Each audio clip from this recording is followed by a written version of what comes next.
శివాజగురవే నమ. శ్రీ క్రోధినామ సంవత్సర ఫలితాంశములలో భాగంగా ధనుస్సు రాశి వారి ఫలితాలు. మూలా నక్షత్ర 4 పాదములు, పూర్వాషాఢ నక్షత్ర 4 పాదములు, ఉత్తరాషాఢ నక్షత్ర 1వ పాదములు ఈ ధనుస్సు రాశిలోకి వస్తాయి. ఇక ఈ రాశి వారికి ఆదాయము 11, వ్యయము 5, రాజపూజ్యత 7, అవమానము 5.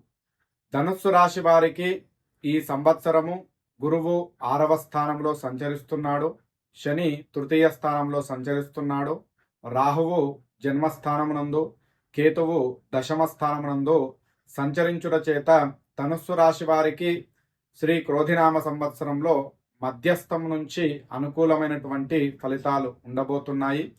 తృతీయంలో శని అనుకూలించుట వలన, దశమంలో కేతువు, చతుర్థంలో రాహువు అనుకూల ప్రభావం వలన వృత్తి, ఉద్యోగ, వ్యాపారాలలో అనుకూలమైనటువంటి ఫలితాలు ఉన్నప్పటికీ శత్రుస్థానంలో గురుని ప్రభావము చేత శత్రుపీడ, నరఘోష ఇబ్బంది కలిగించును. ఈ సంవత్సరము పనులయందు ఆలస్యము, చికాకులు, ఇబ్బంది కలిగించును.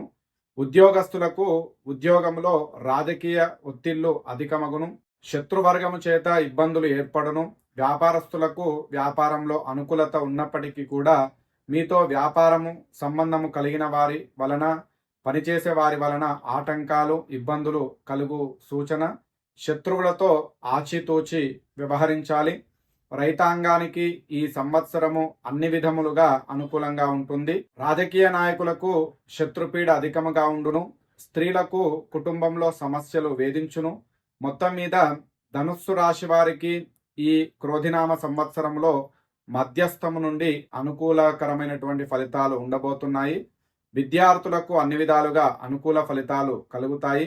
ఈ రాశి జాతకులు మరింత శుభ ఫలితాలు పొందాలనుకుంటే దత్తాత్రేయుణ్ణి పూజించాలి. దత్తాత్రేయుణ్ణి ఉపాసించడం వలన మరింత శుభ ఫలితాలు కలుగుతాయి. అలాగే ప్రతి గురువారము దక్షిణామూర్తి స్తోత్రాన్ని పఠించడం వలన బాగుంటుంది.